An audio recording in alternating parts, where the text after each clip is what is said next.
Okay, awesome. So we got a strong band of DTU people. So that's awesome. Anyway, I think we're just gonna go and start. Are we ready to start?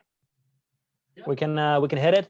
Awesome. First, I want to welcome you so much to this workshop. I'm super excited because being a great speaker is crucial these days. It is one of the fundamental tools to becoming, to share your message, to share your knowledge. You have so much knowledge, you know so much, and just the fact that you're a PhD student working at a Danish university mean you have a ton of knowledge, and that is such a shame if it's lost, if it's only given to a small group of people, let's say your peer group.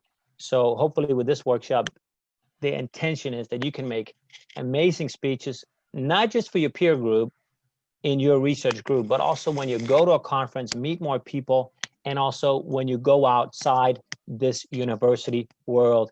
Because if you really want to make an impact, you gotta share that message to more than the people in your group. So that's crucial. And the program I have for you is, the first part is the speaker system. I'm very proud of it. It's called the speaker system. So speaker is 7 tools in the word speaker. And it basically is going to cover how to deliver your message. It's a lot about body language, tonality, voice, because it's crucial that you can deliver your message. So you don't come across boring. You don't have to fly around the room and be some motivational speaker. Less can do. You find your style. But I want to help you with these generic tools, and then you tweak it to your personality so it works for you. So the first part is a lot about your delivery. How can you make your message interesting by a great delivery? That's the speaker system. But it's not only enough to be a good speaker and a great delivery. You need to structure. How do you structure your talk so you're not just dumping data down on people? See, this is one of the big things a lot of engineers, technical-minded people fall into, and for that matter, actually most people giving presentations, they dump data down people's head, and it becomes boring, unengaging. How do you structure your talk so you get them interested in the beginning, follow it up so they want to stay and listen to you, and you influence them? It's not about only entertaining, but it's also influence. If you can impact these people, you can make a change in the world. And there's one thing that's better than anything, it's the spoken word. The written word is very good at certain things, but evoking feelings, getting that motivation in and really inspiring people, there the spoken word is amazing, where a written part is harder to do that. So you're going to get a 5S system. I want to make it simple for you. So you just do 5 things when you do your technical talk. And I give you the START system, because the start is incredibly important. If you have a bad start, it's really hard to recover, because within, let's say, the first 30 seconds, maybe 2 minutes, if it's a nice, friendly audience, which most of you are meeting most of the times, then they will tune out. If you're not giving them value, if you're not creating interest within that time, they're going to be thinking about dinner, that potential date they're going to go on, or whatever is happening in their lives. So delivery, structure is what we're going to go through. And then the big learning, the big learning comes when you're doing it. So I'm going to give you some exercises in the second part. We're going to be working on your personal scientific story. I want to have passion. I want to have why you're doing this, why you're really doing this. You know, I want to feel a passion, and I want to have a story. And I'm obviously going to help you with it, and you're going to be using this material. Does it sound good? It does. It does. Good. Gregory is with me. Marianne, sounds good? And Asger Lindholdt, sorry if I'm not saying it right. Sounds good? Yes. Good. Amazing. And how about you, Philip? You are there as a black screen on my computer? Yeah, it's good. Can you hear me? Okay, and Adam's with me here as well. So we're ready to get started. All right. So why is now a good time to really invest? I want to talk a little bit about that. You have an amazing opportunity today to share your message. You can upload videos on YouTube with your research, but it has to be interesting, engaging. Otherwise, people are not going to connect with it. So it's easy for you to get your message out there, but it's hard to make people care about it. And so it's a really great opportunity you have right now to do it. Also, in the future, if you're ever going to manage a larger team, you need to be able to inspire that team. So learning this skill now is the time to invest. And obviously, since you came here, you know that. But the people missing out and just starting the practice on their presentation, let's say a week before, or maybe even a few days before.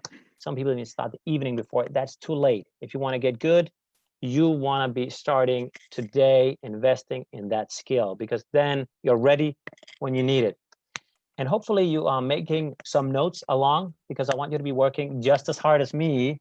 So the great thing, if you're making notes, you can have your own little library of things that work. If you're taking notes today, what I'm giving you, write it down, see what works for you, see what other speakers are doing, and then notice that many of the things I'm saying, the good speakers are probably doing.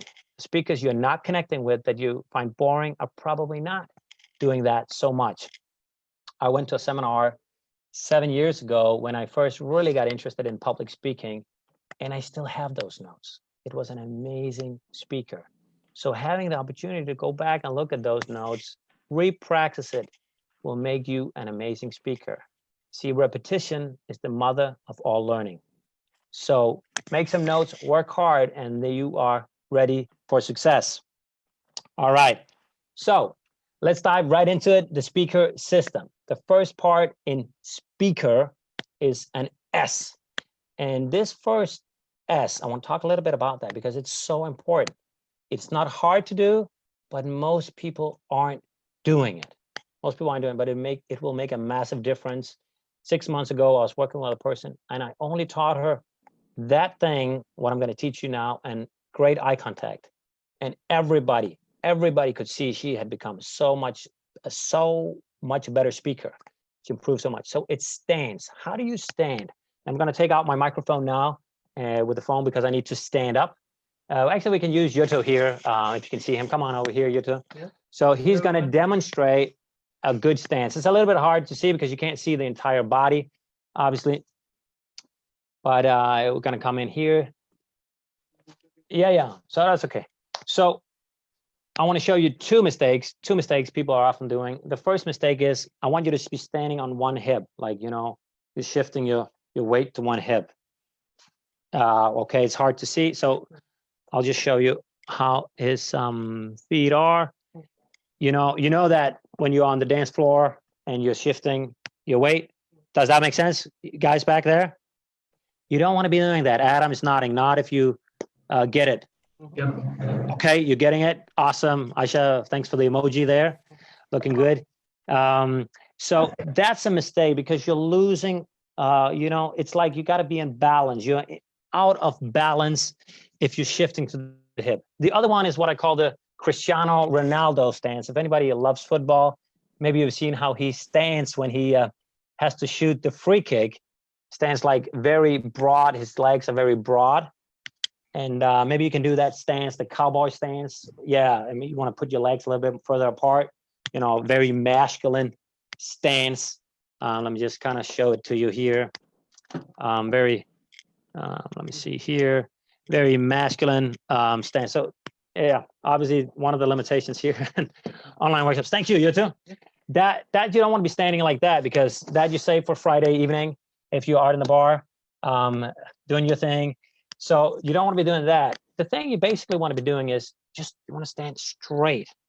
Straight, have your legs pretty much shoulder width and straight. And then your knees slightly bend. Slightly bend, meaning if somebody was going to jump on you and you would be able to catch that person. So Andrea, you got a question? I'll take it in a little bit. Great, you asking questions, and I see Bella's got one as well. So you want to be standing straight, so you have a readiness. If you see people that play sports and they're standing like that, they got a readiness. You can see that. So standing straight, So I want everybody to do that, and then I'll take the questions afterwards. So in your living rooms, try to stand up right now. Stand up, and yeah, that's good. I see a lot of people standing up. Have your legs kind of shoulder width apart, and slightly bend. So if somebody was going to jump, you could catch them easily. It wouldn't be hard. You wouldn't have to change your position very much. You feel that bend, a slight bend in your knees, everybody? Can you feel your body is kind of ready? Yeah? So that stance is great. That shows you're enthusiastic, you have energy, you plant your feet. And we can do one more thing before we move on to the next point. You want to be grounded in your feet. A lot of people have nervous energy, so it means they're moving a lot around. So if you really want to get your feet, you want to have your feet in the ground, so they're staying there. It doesn't mean you cannot move, because you want to move as well. But when you stand, you stand. So we're going to do a little bit, the monkey, I call it. So you go down and you say the sound. Hoo, hoo, hoo, hoo, hoo. Come on, it's out of your comfort zone. I know that. If it's too much out of your comfort zone, you can move out the camera. But I want you to go down and say, hoo, hoo, and get your feet really in the ground. Come on, everybody. Gregory, Ashwari, Philip. There you go. I see it. Can you feel you getting your feet in the ground? Awesome. Awesome. Good work. Give yourself a big hand of applause. There you go, buddy. Everybody's with me. So this is basically the stance. Awesome. And I got a question here from Bella. That doesn't seem to apply to everybody, does it? Smiley. Thank you for the question. Fabulous question. For me, my experience has been it applies to everybody, to men and to women. No difference in the stance. The comment was a few minutes ago. I spoke too soon. Oh, okay. Yeah. But awesome. You're asking the question, and welcome, Bella. Super. And Andrea, you said, I have a question here. Go ahead, Andrea. Yes, can you hear me? Yeah, it's not too loud, but I hear you. Okay, I will get closer. So yes, the question that I have is that, okay, can you speak up? It's getting less loud. Now, is it better? It's better, yes. Okay, so the question that I have is, okay, these are the basics. However, you know, when you're standing and, for example, you don't have any support, you don't have any table in front of you or table with a screen or something. I mean, when you're standing in front of a scenario and you don't have any support, you usually start walking or something like that. I mean, depending on the space that you have. But my question is more with regards to when you don't have any table in front of you where you could have your, you know, screen or PowerPoint, and you're just standing in front of the public. And you have a scenario which is quite large, maybe, for example, 6 meters large or a bit more. You need to occupy the space because standing. So your question is, what do you do if you're in a large room, right? Yeah, and how to, you know, to develop that, because to use the room. Yes. Okay. I wasn't going to go into that, but I'm happy to take that question. So the question here, if I may rephrase it, if everybody didn't hear it, is how do you use the stage? The stage, if it's a big stage, you obviously don't want to be standing all the time. First of all, it's boring to have a speaker standing all the time in the same place. It's a little bit unnatural. But so the point I just covered was when you stand, you stand. And when we're talking about movement, when you move, you then move. You move with a purpose. There are two reasons you want to move. For instance, if you're telling a story, you want to move because it could be part of a story. You go over here and you say, I can have my hands here in the camera and say, so yesterday this happened, but today I'm changing one place. You could do the same when you're walking. So you can move and have different places on the scene mean different things. So one particular spot, if that's, let's say, Brazil, you were in Brazil doing a conference, you talked about your experience in Brazil, that place will, for the rest of the presentation, be Brazil, that conference. So that's one reason to move, because the places on the scene mean something. The other reason is simply you want to connect with the audience. There's an intimacy to the audience. If you move closer to them, you connect more. So maybe you want to move over to the left a little bit. You see somebody's falling out. Let's say Vincent, there's another boring speech again. Let me fall asleep. Hopefully this isn't the case today. But then you maybe want to move over a little bit to Vincent and say, hey, buddy, wake up, in a polite manner and connect more with him. Then you want to move over to Bella every now and then and say, hey, so you connect with people when you go closer to them. You don't want to be doing the big walking around. It's not a walk. You want to stand every now and then, walk every now and then, but have a purpose with the walking. And the purpose is twofold. Either because you're telling a story where the places on the scene mean something, or because you simply want to connect with the audience. And I would say primarily stay in the middle. That's probably about 60% of the time you want to be kind of middle centered, then 20% on the left, 20% on the right. Yeah. But a good advice would always be come early, see the venue, get to know the room, walk on the stage, get familiar with the stage. The more you know the stage, the better you're going to do. A lot of rookie speakers, they just come in right before and set up their things. Maybe you've seen that a number of times. They come in, set the computer up, the technical things aren't working, they're not familiar with the room. You don't want to be that speaker. You want to come early so you can get familiar with the room, get everything set up, and be comfortable in the room. So I hope that answered your question, Andrea, and everybody else hopefully got some value out of that. Yes. Good. Yeah, definitely. So that's stance and movement. And you're very right. Take up some space. You're there. You want to lead people. So the next thing in this speaker system is presence. When you present, you better be present.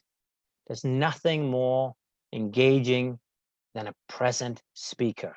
Somebody that's just focused. I'm here right now. I'm giving everything I've got. I'm not somewhere else. You've come early, so you got your thing set up. Your mind is on this. You practice your presentation, so you become present. How do you become present? We all hear this, and we know how irritating it is. If you're talking to somebody, they're on their phone, they're doing something else.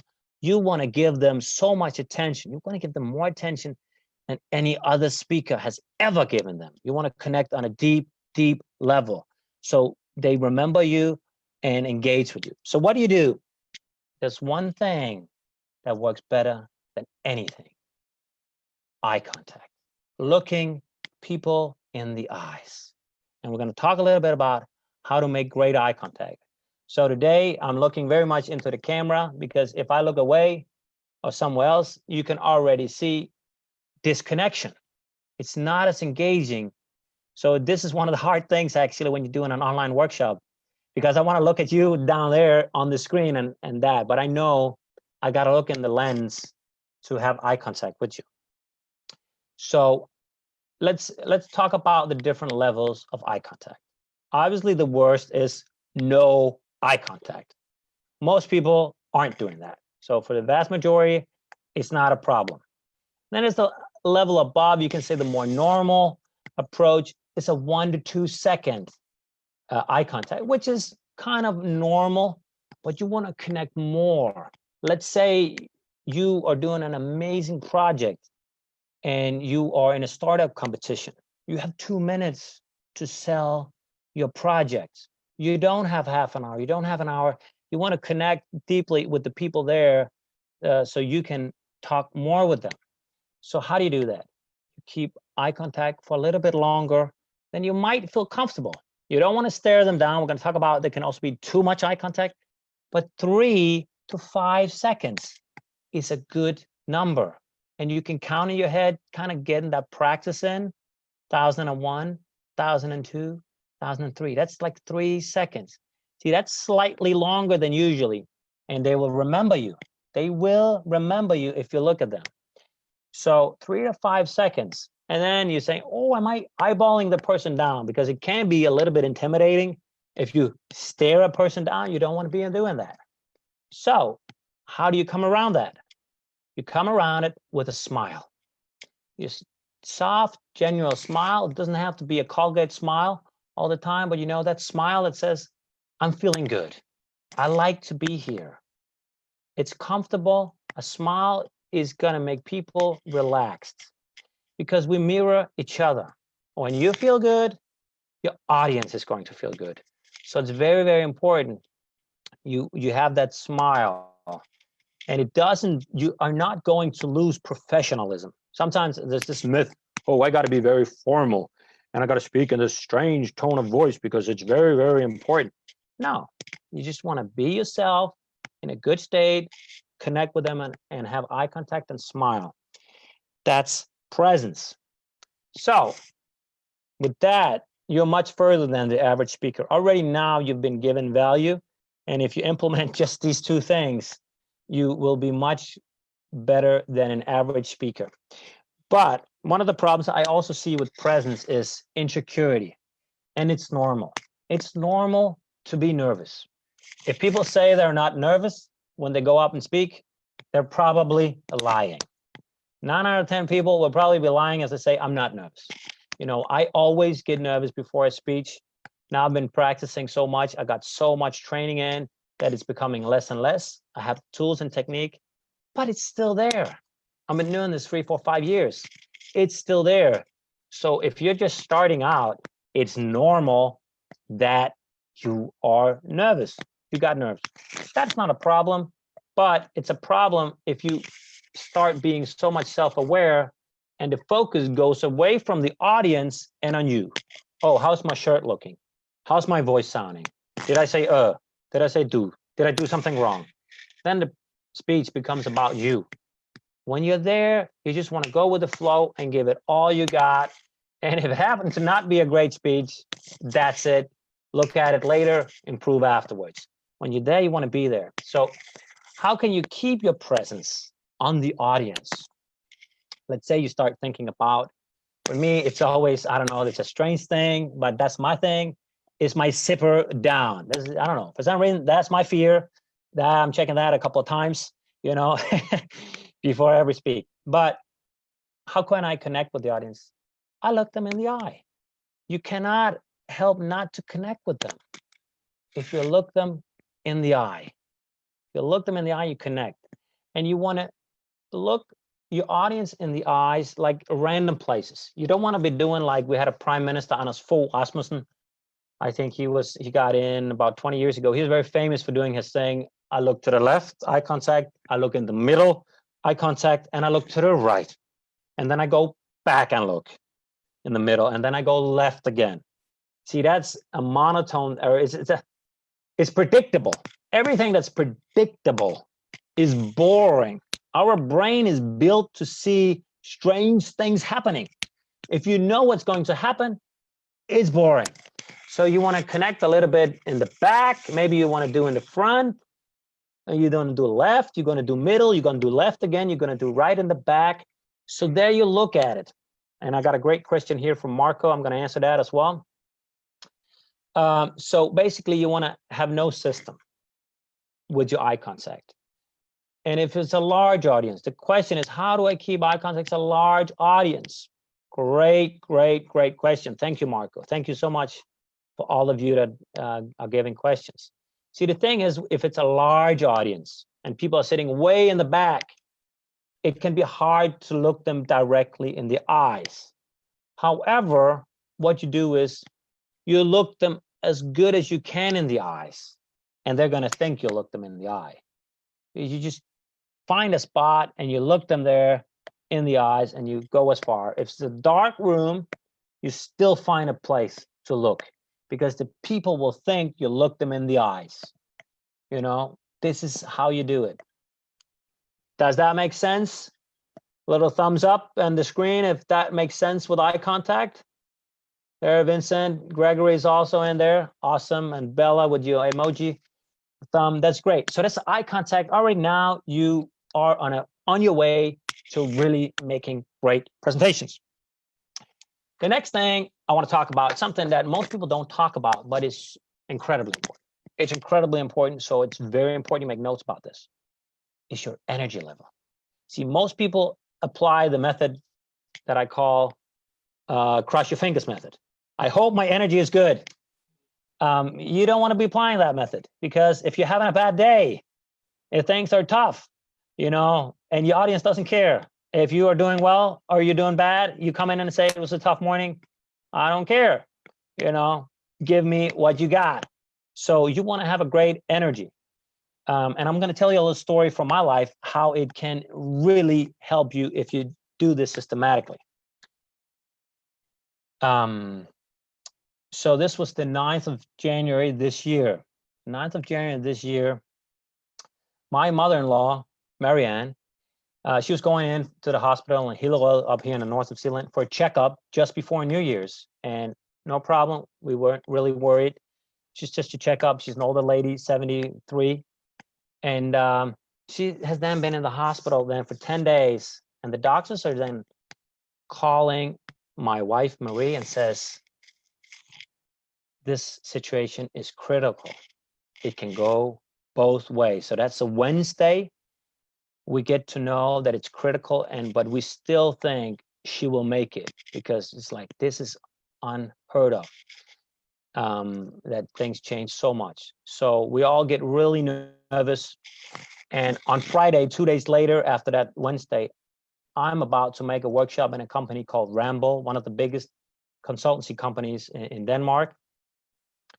And she calls me, Marie, my wife, calls me at 7 o'clock in the morning, and I'm supposed to be there at 9. She's obviously up at her mother's place at the hospital, and she says to me, the doctors told me it can only go one way now. It's only a matter of time before it's finished. And I really loved my mother-in-law. She would come every week. She would pass in the snow, in the rain, and I have 3 wonderful kids. She would give them so much love, so much attention. I was just so happy she came. Never any problem. The best mother-in-law you could ever have. And she was my wife's best friend. So you could understand that I was standing in the kitchen, getting ready to go out and do that workshop. I was just crying big time. And all of a sudden I couldn't find my shoes and I didn't know what to do. But then I said, you know what? Okay, Asger, take 10 minutes, cry your heart out, all you can, and then you man up. And you use all the energy tools that you have learned, and then you're going to go there. Because if you cancel as a speaker, you're not going to get rebooked. And it will be heard, he's not there. You got to be reliable. You cannot cancel. It has to be a catastrophe before you cancel, and you will never come to that company again. And I wanted to get in there. So I used some techniques I'm going to share with you. We cannot go through all of them. So you could get in the state. And that workshop just went fabulous. I did my 3 hours from 9 to 12, got in the car, cried my heart out one more time, but I could do it. I could push myself. So how can you then optimize yourself so you're in a great state? Because you need to be in that state, because we mirror each other. Marco, I'll take your question afterwards. So you need to do that. So one of the things you can do is a power pose. Has anybody heard of a power pose? Thumbs up if you have, thumbs down if you haven't. Thumbs down for Gregory, Bella haven't. Power pose is you basically standing with your arms. I'll go a little bit out here. And you stand. Do you put your arms up? That's just the stance of the winner. You're not standing like this. And I want you to put your arms up, all of you right now, so you can feel it. Put your arms up right now, yep. And when you're doing this, measurements have been shown that your level of cortisol, the stress hormone cortisol that kills so many people because of stress, days of illness, goes down significantly, goes down about 40% if you're doing this for 2 minutes, and you're getting your exercise in today as well. Yeah. So it goes down. Plus, you're getting more testosterone. The winter hormone testosterone increases 25%. You can go check out the TED Talk. Amy Cuddy, it's in the top 5 most watched talks. Amy Cuddy, TED Talk power pose and you're getting your workout in, you can do that before. And what you can also do, if you really want to prime yourself, you get a primal scream. If you're feeling good and you get out of your comfort zone, you do a scream. Are you ready to do that? I will count. And on 3, we're going to all scream. Are you ready for that? 1, 2, 3. Hey! Come on, one more time. 1, 2, 3. Hey! There you go. You got your workout in the shoulders. This technique you can use. I used it that day. So just 2 minutes of this will do wonders. You can feel it for about 2 hours. So this is really to get your energy up, being more the masculine energy. And when I say masculine, I'm not saying it's only for male, because females, you have a masculine energy too. It's just the word using here. So power pose is great. The other thing you can use is breathing. And how do we breathe when we are feeling good, when we are relaxed? Billa, what do you say? Ah, there you go. No worries, Gregory. Awesome. You working at home with kids. Billa, how are you breathing? Can you hear me? Yeah. How are you breathing if you feel good? Is it slow? I breathe long and slow and long and deep sometimes. Yes. And what do you mean by deep? Can you hear others? I will say what she says afterwards. Yeah, like you would do in meditation or yoga. It's something I learned a couple of years ago. If you're stressed out, just take 5 long breaths. That's all it takes. You are an expert. I don't know if you can all hear Bella. Otherwise, I'll just rephrase it. You said it so well. Yoga teacher. So really expert here. That's awesome having you. So deep breaths that comes into the stomach. You want to come down in the abdominals. So you want to put a hand on your abdominal. And this belly goes out when you breathe in. Goes in. The belly goes in when you goes out when you breathe in. You get an air in, you become bigger. Makes sense, right? And then you want to breathe out. Most people think the relaxation comes when you breathe in. No. It's when we relax. If you had a hard day and you come home, you sit in the couch, you're like, you breathe out. So you can really get a handle of your nerves just through breathing. You can decide you want to be relaxed through breathing. And the exercise I do is just take out the arms, and you can all come out and do that as well with me. Take your arms out and you breathe in on the arms out. And we breathe out. Slowly in towards you, and the stomach, abdominals goes in when you breathe out. And we're going to do 2 of these together. In and arms out. And when you breathe out, it's important when you breathe out, hold your breath a little bit, you breathe out twice as slow.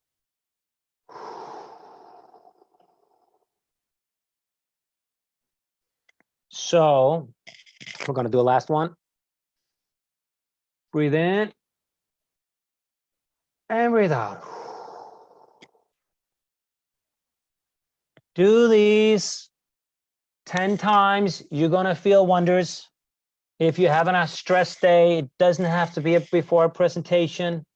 You can do it as well. I do it sometimes before I come home. I got 3 kids screaming, two that's 3 years old, 1 on 6. I know what's going to happen when I get in that door.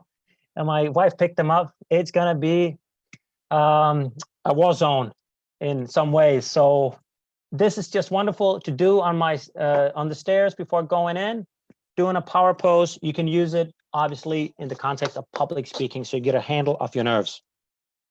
That's energy. So the next part here is something really, really crucial in the speaker system. We have now come to the A. It's accept the fear. Once you accept that you are afraid, everything becomes easier. If you accept, yes, I'm nervous, and it comes to me every time I make a speech. And you know what I do? Every time the fear comes, I say, hi, fear, you're here. I get it. You want to do me well. It truly, honestly want to help me. There's a reason why we feel that fear. But I also know, because of my intellectual mind, that there's something more important. And for you, there's two. You're doing incredible research. You are the top of the world. You are working at a prestigious university, doing a PhD. You have to come out and share your work, share your message. So you cannot let that little fear, that little voice stop you. You are here in this world to change it, make it better. So when the fear comes, it says, okay, I get it, you're here. But you know what? There's something more important. And you listen to it. You hug it, you give it comfort, you give it love, and it will be minimized.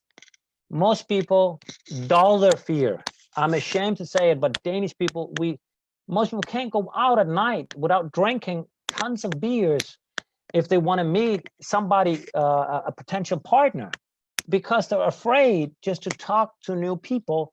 So they dull the fear with alcohol. I think, if you just accept, okay, I'm a little bit nervous. It's a little bit, you want to maybe get in contact with people. It's the same here. Just accept the fear. It will be minimized. And it comes from a psychological genre called acceptance commitment therapy. It's short for ACT. Acceptance commitment therapy. You can look it up. You can read about it. But it's basically saying, stay with it. I'm not saying go look for it. I'm just saying when it's there, accept it, deal with it. It's okay. Yeah. And the next part in speaker is K. It stands for conversational. You don't want to be doing all kinds of formal presentation. I am here and blah, blah, blah, blah, blah. Speak like you're speaking one-to-one. You are used to having a normal conversation with people. You know how to do that. Now it's just a conversation one-to-many. But you want to be speaking one-to-one, even though there are many. So, for instance, using the word you. How are you doing? Instead of how many of you. How many in here? I could say that to you. How many here had a great seminar? I could ask you that again. I could also ask you, did you have a good seminar? Can you feel the difference in did you have a good seminar or how many in had? It's like I'm kind of speaking to everybody in a little bit. It's not that it's a disaster to do it, but it's better. So using the word you, just being conversational is a great way to do it. And a little side note for technical presentations is a little bit of, don't use too many abbreviations. Most people won't understand them. They won't remember them. If they are in your research group and they know it, no problem. But if you're speaking to a larger audience, don't use them. Even if you tell them that's the abbreviation, they forget it. They're going to forget it. Abbreviations make sense if it saves times, but most times it's just be a frustration.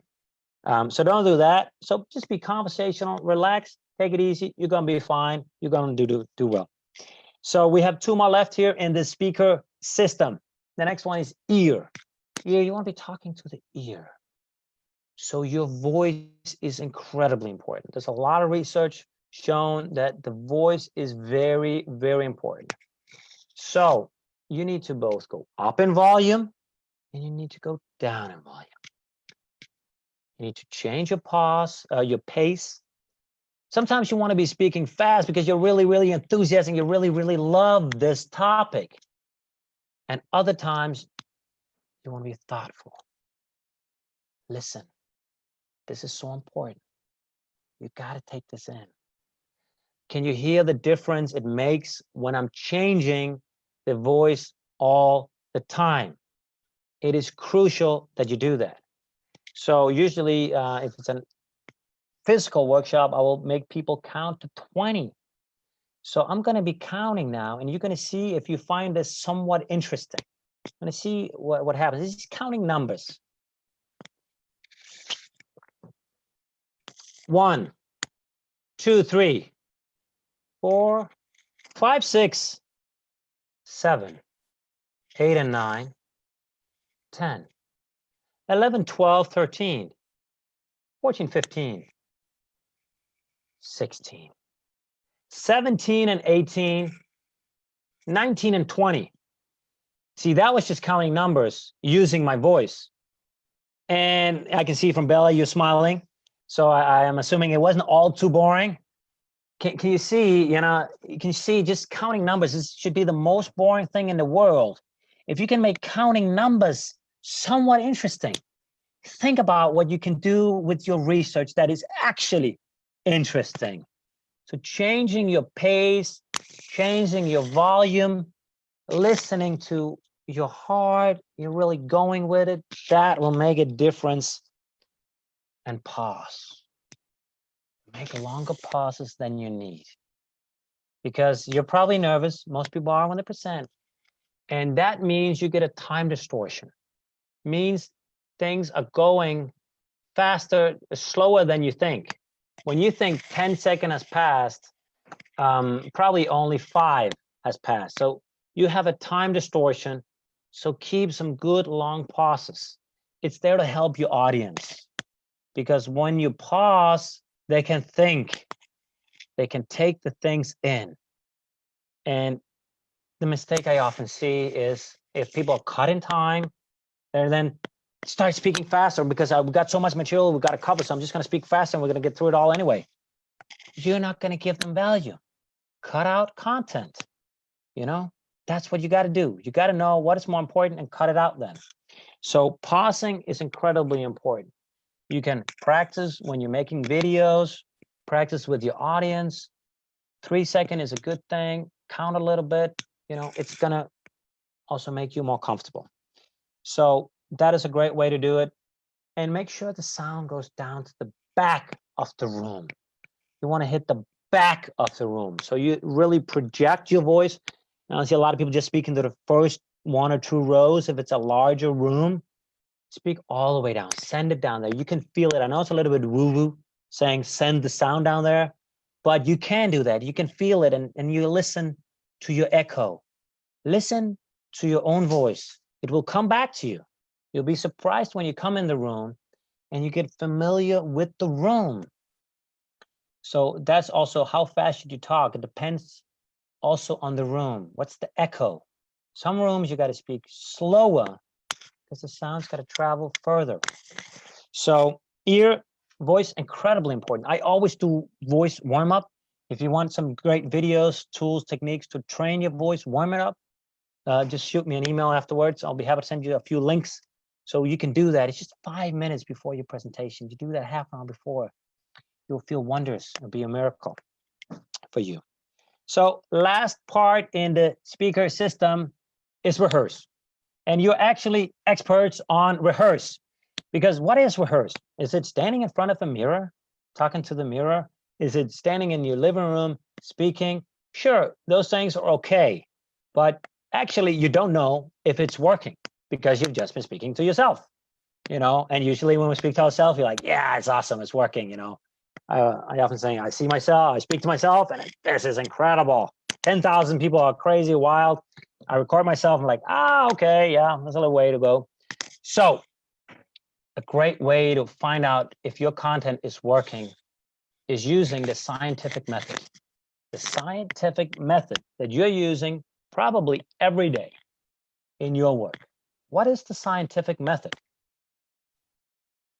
Actually, it's just making a hypothesis, a good guess, right? So if you're making a speech, you want to make a good guess.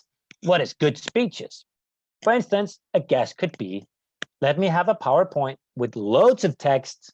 Let me turn my back to my audience and let me speak really fast and let me put in everything I know. I mean, everything I know. That's a hypothesis. The other hypothesis could be, let me have at least one good picture on each slide, a minimum of 5 words, or if I use a phrase, it's just one phrase. Let me optimize so I'm always looking at the audience at least as much as possible so I can connect with them. Let me have slides that are easy to understand. So that's one part of a presentation. There's a hypothesis, and then you go test it. How do you test it? You get an audience. You find some people. You have probably some good colleagues, and you say, hey, I got a presentation. Do you mind listening to it? Maybe during lunch. Bring your lunch, and I want your feedback afterwards, and you can obviously return the favor when they're doing their presentation. And then you want to gather the data. from the intelligent experiment you set up to test the hypothesis. And the data is not, the question you don't want to be asking is, did you like it? Because your colleague, your friend, they're nice, they're friendly. They're going to say, yeah, it was really good. I really liked it. It was great, right? You know, they're supportive, so that's good. But you don't want to ask them that. You want to ask them, what did you remember? See, that can't be lied. What did you remember? What are the key points you take away from this presentation? And if they don't remember any, you probably have to change something. Let's say they got your first point. They remember your first point. Probably you can stick with what you're already doing. If they missed point 2 and 3, you should probably change that. Change it, optimize it all the time. Does that make sense? You go back, revisit it. That's basically the scientific method applied to public speaking.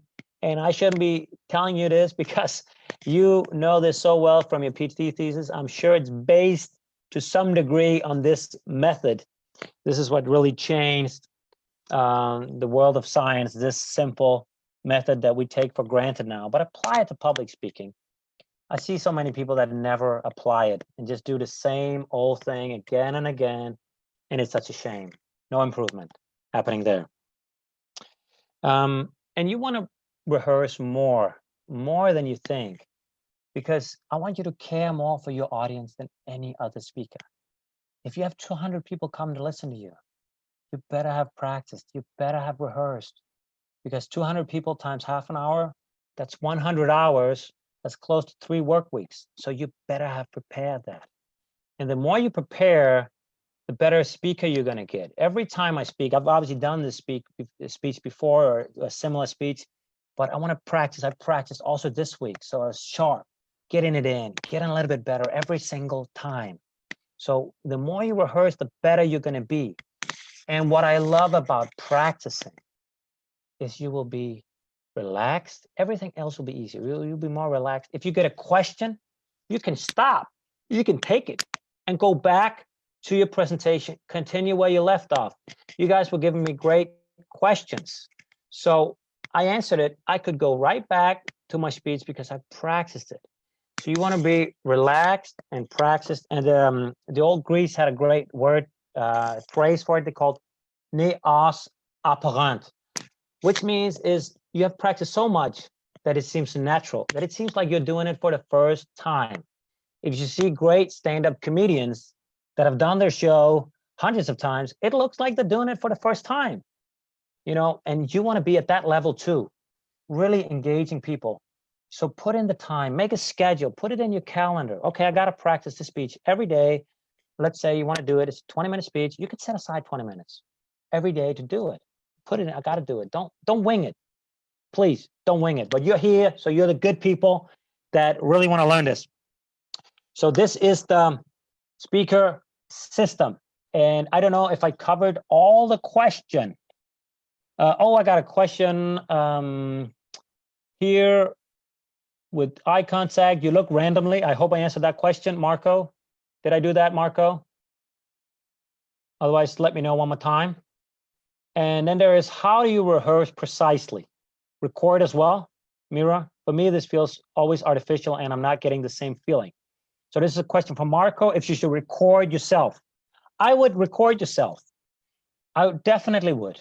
It's very hard to record yourself, see yourself. I always struggle with it, but I've done it so much now, and I also have a couple of online courses. And if you're making an online course, you better watch yourself.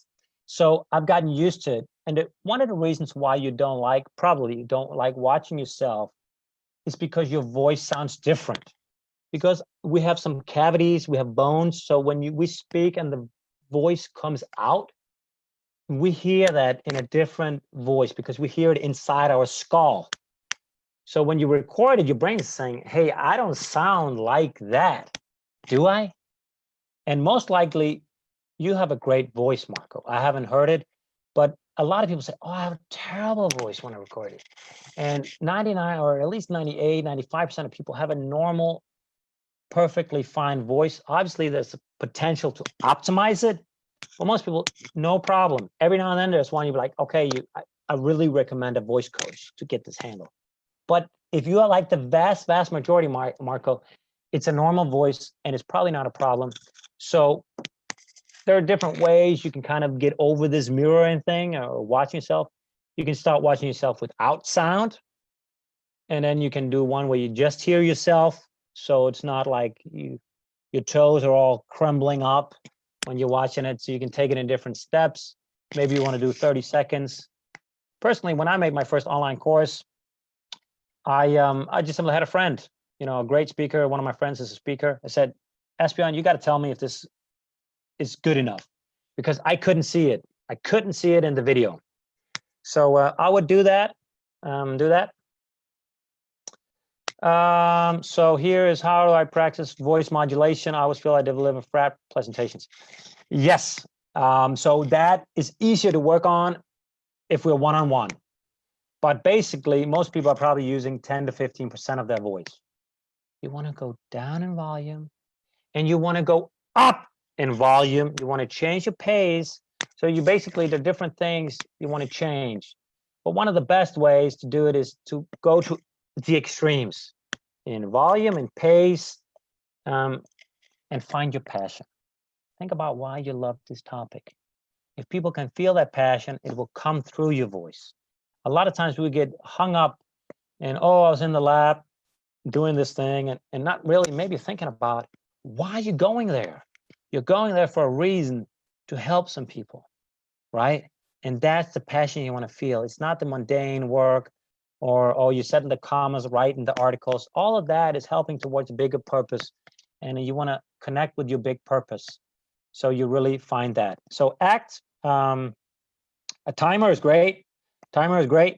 Do it, record it with time. I always record with time, and I do it several times. So I know, okay, I'm now I could do it, 3, 4, 5 times within the time I need. So let's say I do them in a 15-minute presentation. I want to hit every single time between 13 to 15 minutes. Never go over time. Never go over time. The worst thing you can do is take people's break. They're dying for their coffee. So don't go over time. Nobody has ever said, oh, that was a shame he ended up 2 minutes before time. That's okay. If you're doing a half an hour, you don't want to finish 10 minutes before. But 2 to 3 minutes, no problem. So rather go slightly less than more. And if you are going over time, you got to tell people, I am finishing right now. Just give me 20 seconds to finish. You got to tell them that, because they are not listening when the time is over. So practice with a timer. That's a great way. And ACT was, what was it standing for? Acceptance, commitment, therapy. Go check that out. Great method. I've used it tons of times. So anyway, those are, that's the speaker system. Awesome. Any questions for that? Otherwise, we're going high pace here. And we still got the part that I'm so excited about, where you are going to be presenting your story. So let's look a little bit about how can you make a great start. The start is the most important part of your presentation. Because in that, depending on the audience, if you go to high school, I've spoken a number of times at high schools, you don't get any time. They already tuned out before you come. Now, see, you have a better audience usually. If you go to a conference, they're going to give you 2 minutes, 1 to 2 minutes, and then they're going to tune out if it's boring, if it's of no value to them. See, I went to a conference when I did my PhD thesis here at DTU. I went to Singapore. I traveled 12 hours, and a lot of people went there. I was doing it with Hempel, and a lot of people from Hempel came as well. And it was to my strange wonder, many people mainly just checked their email. Say, why go to Singapore and check your email when you can do it at home in Copenhagen or wherever you come from? But because the speeches weren't of a high quality, and after a few minutes, they're like, oh, no, this is another boring one. Let me just check my email or go back to work and do something productive. So this is very common. You don't want to be that speaker. You want to get them right from the beginning. You want to do what I call an F-15. F-15 was a fighter plane during the Second World War, and it used half its fuel during takeoff. So your takeoff is incredibly important. You got to have it practiced. You better know what you want to say. You better know what you want to do. You better know the room. So you really want to be sharp. You want to know your first 3 phrases. Boom, I'm going to say this, I'm going to say this and this. And then obviously you don't need to be scripted for the rest of the speech because that's boring, it's predictable, and it's not worth it. You want to be normal, conversational, like we talked about. You got to know your main bits, obviously, your stories, your main points, and so on. But your start is incredibly important. So how do you create a killer start that really engages your audience? For that, I've made a system I call Start. And yes, I did spend a little bit of time finding things that match the word start. So here we go. Start. So the first thing you want to do in start is the R. R stands for relationship. Your speech starts before you start speaking. It starts when you're in the room meeting people, when you're maybe sending an email to them. So you want to start creating a great relationship to your audience before you come. You don't want to walk in the door 20 seconds before and people are there. You want to be able to connect with them before, if possible. If it's a small audience, there's a good chance you can go around, shake their hand. Obviously now we have Corona times, so you don't want to be doing that, but you can do the, the elbow thing, whatever, or yeah, like you're doing, Bella. So you want to connect with them, a smile, and just say, happy to come here. Glad you showed up. My name is, and what's your name? So little small talk. You will be less nervous. You will have connected with them. You will know their name. And if there's one thing people want to hear in a speech, it's their own name. It's the most wonderful thing you can say. So if I say, oh, that was a great thing, Gregory told me later, Gregory, he's going to be like, yeah, hey, he said my name. I got a little bit of attention here. Or if I mention your name, Bella, you're going to be smiling, right? So if you can catch a few names, if it's a smaller audience, that's a great way to do it. So create as much of a positive relationship before with people, but also create a relationship, you can say, with the room. Come early to walk on the stage. How does your shoes sound on the stage? Do they make a sound? How do I sound if I stand over here on the left? And I know it sounds a little bit woo-woo thingy, but just having walked the stage, you feel more comfortable on it. You'll be more comfortable to walk over to the one side, and you want to take it in. So you're going to sit down also on the chairs. Oh, how does it look if I'm sitting here being an audience member? How does it look if I'm sitting here? So when I did my talk in Bremen Theater a few years ago, there was 1,000 people that came. So I came obviously early and I got to sit in many of the seats. I walked the stage. So I felt a little bit at home at the Bremen Theater. So I wasn't intimidated when there was 1,000 people because I knew the room. It helped me. So get familiar with the room and the people. That's the R for creating a relationship. The next thing is incredibly important. And most people miss out on this.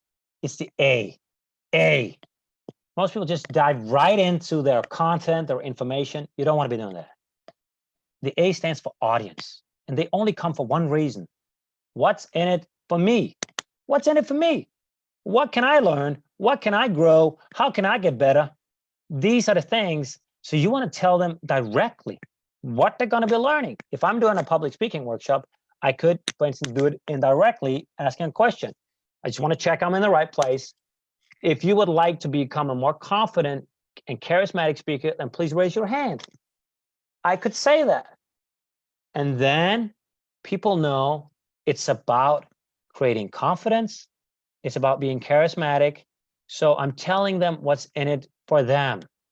Your presentation is not about you. It's about your audience. Too many people forget that. It sounds so incredibly simple, but it's not about you. It's about your audience. So you tell them, spend 30 seconds, a minute, depending a little bit on how much time you have, tell them what's in it for them.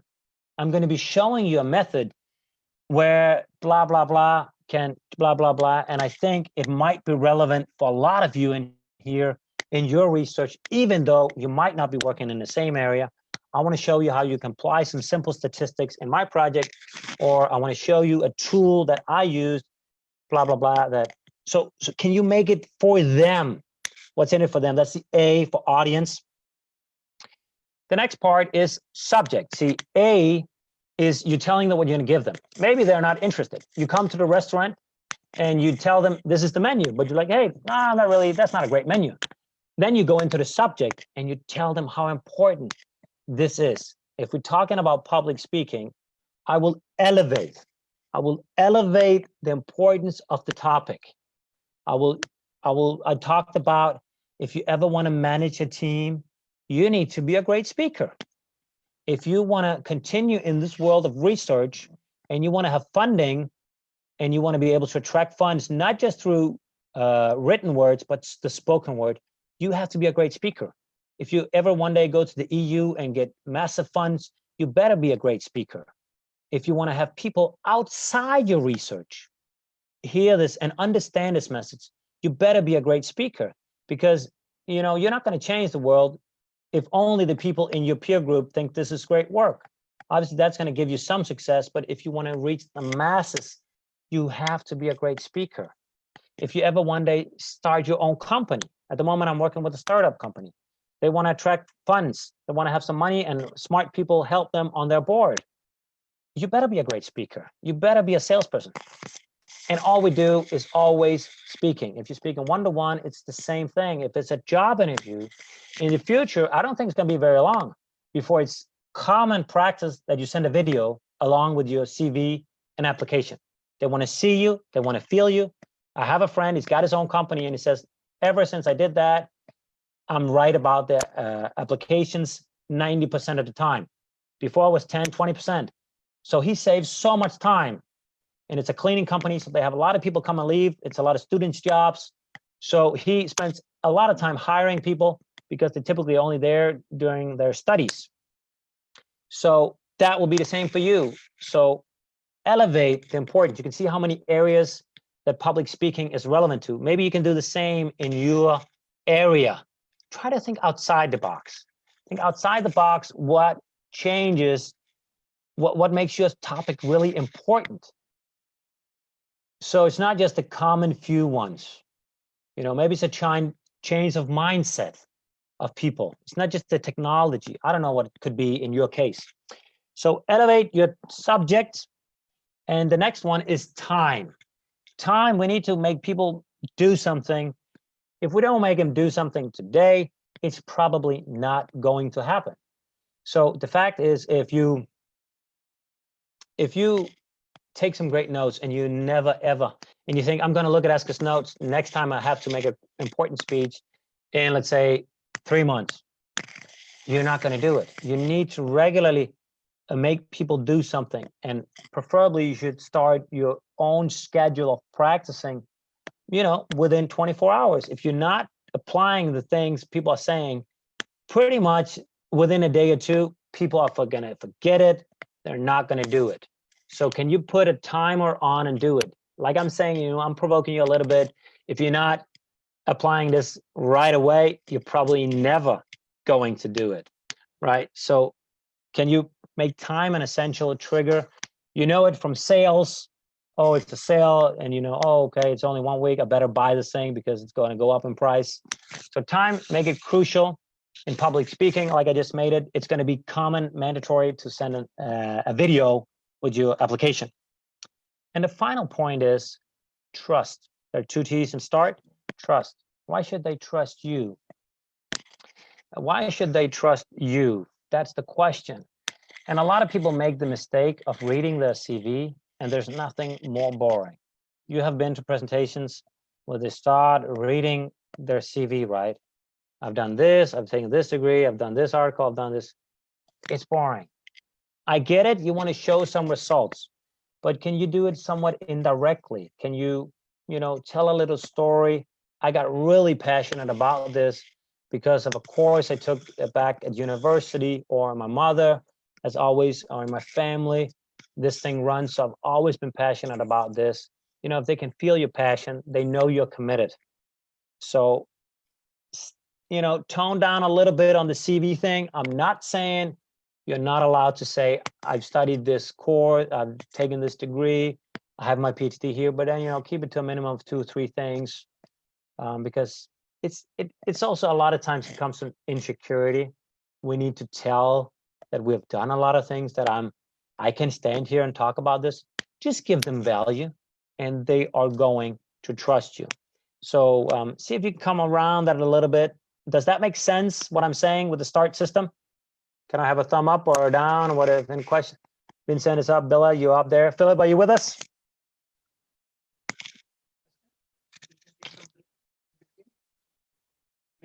You want a break? Jutta is asking a break. How are you guys doing? You want a 5-minute break or you want to keep going? Thumbs up for keep going. Thumbs down for break. You're good? Gregory, you need a break? Gregory, need a break? Okay, so we're going to break out for 42. 13:42. We're going to keep the energy high. We're going to keep going. And I got great stuff for you afterwards. So stay tuned.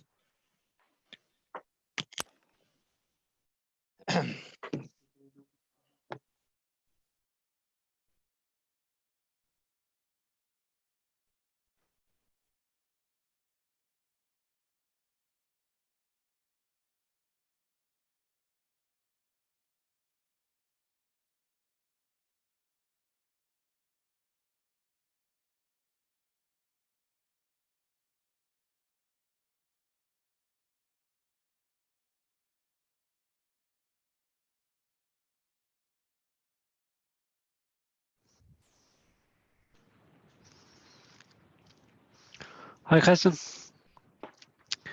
Hvad så? Ja, det kan jeg. Ja, det er okay. Nå ja, for sådan. Jeg ringede tidligere. Det viste sig at være lidt ligegyldigt.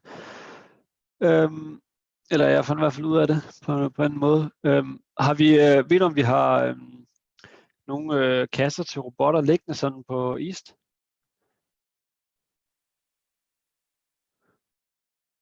Ja.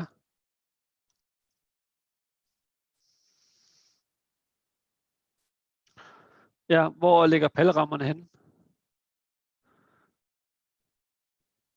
Okay. Okay, det er super. Det var bare lige noget af det, jeg skulle snakke med dig om.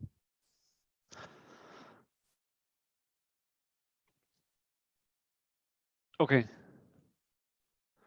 Nå,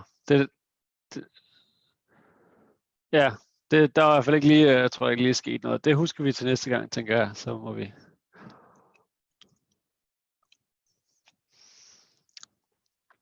Yes, men det kan jeg også godt forstå. Det har jeg heller ikke vil diskutere med nogen, så det kan jeg godt forstå. Det er så fint.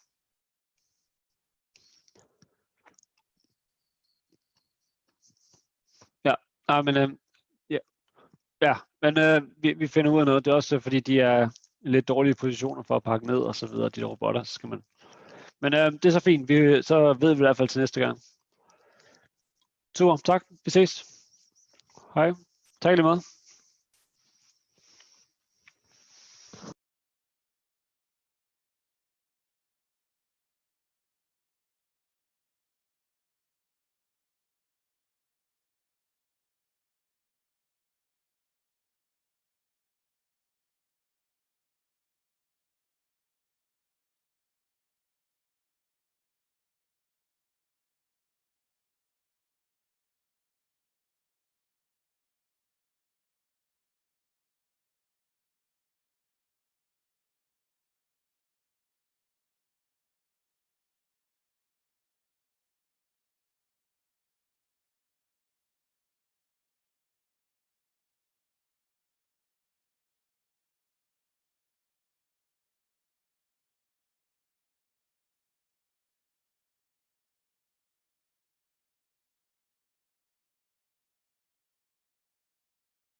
All right. I just got to get the camera on.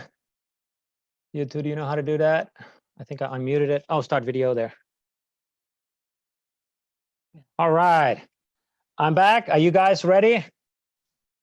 Thumbs up if Yes. you hear me. Vincent, Andreas, awesome. Andreas, I don't think we've said hi to each other. Good to see you. Bella Hello, and hello. Ashwara. Awesome. So we covered some great things. I think that's really going to change your speaking skills. We covered the START system. So, and now we're going to go into the 5S system. START is for making a great start, obviously. But after that, you make a great start. You know how to do it. Then you go into the second S. The first S in these 5 S's is start. So that's the first part in the 5S system. The next part is struggle. Struggle, you want to go deep in the pain.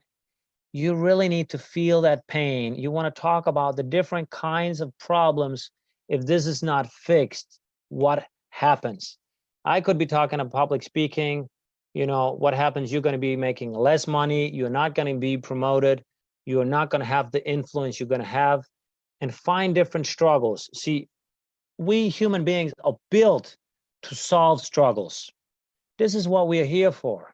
You know, solving problems, making the world better. But most people, when they make a presentation, they kind of run over this part too quickly.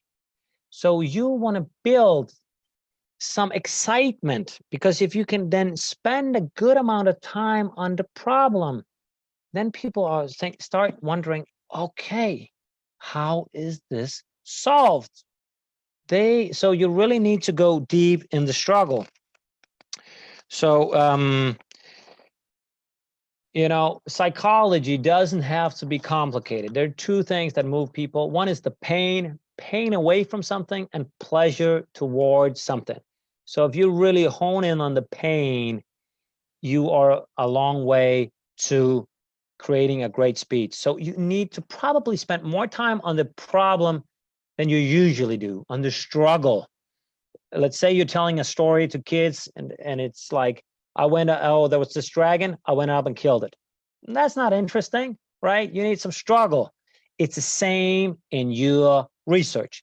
When I did my PhD thesis, I talked a lot about the struggle. I was working with ship paint and the problems related to friction, how to measure the friction of ship paint. I went through the different methods, talked about their advantages and disadvantages, and spent a good amount of time on that.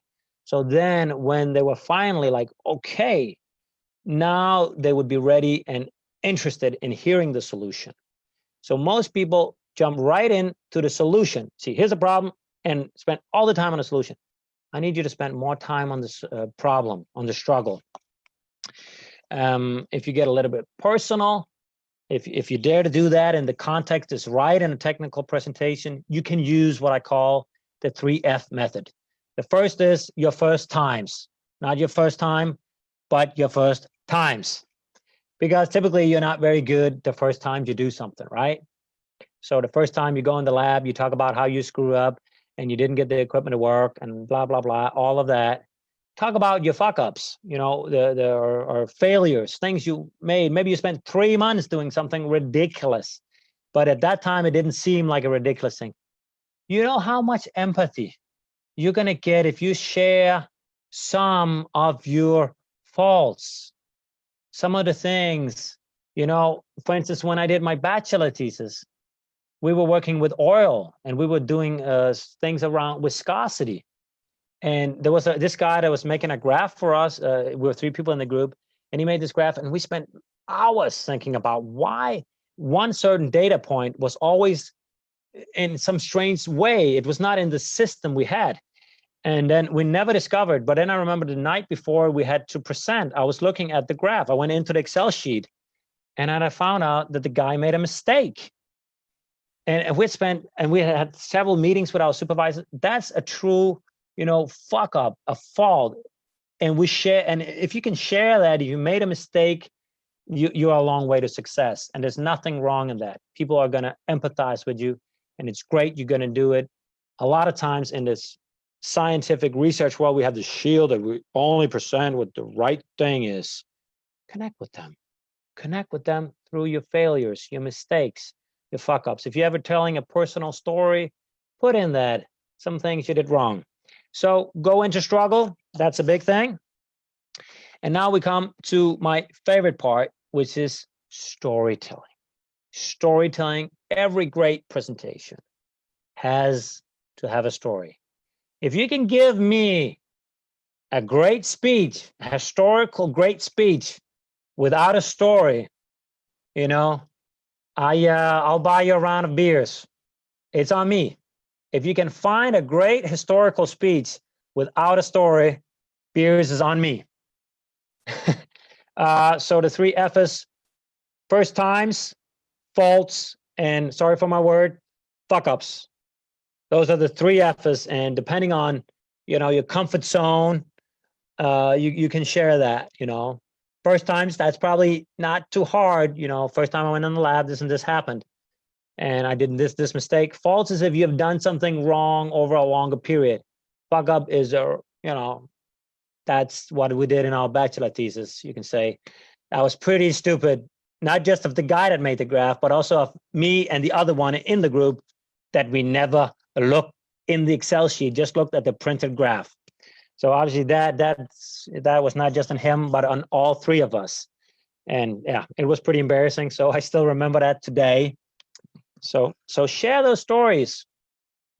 There's nothing wrong in that. And most people are afraid of it, especially in a research world where things need to be clean, perfect, articles only with things that work. You have a chance now when you speak to talk about things that went wrong and connect with them on a deeper level. So those were the 3 F's. Blah, blah, blah. What's the third F? Yeah, okay. So storytelling. We're going to go quickly through the storytelling because I want you to do your exercises too. So every great presentation has a story. Our brain is built for stories. Our brain is built for stories because this is how information was delivered. This storytelling has been around, the spoken word, for about 150,000 years. 150,000 years. There's written word, about 5,000. PowerPoint, I think 30 years, right?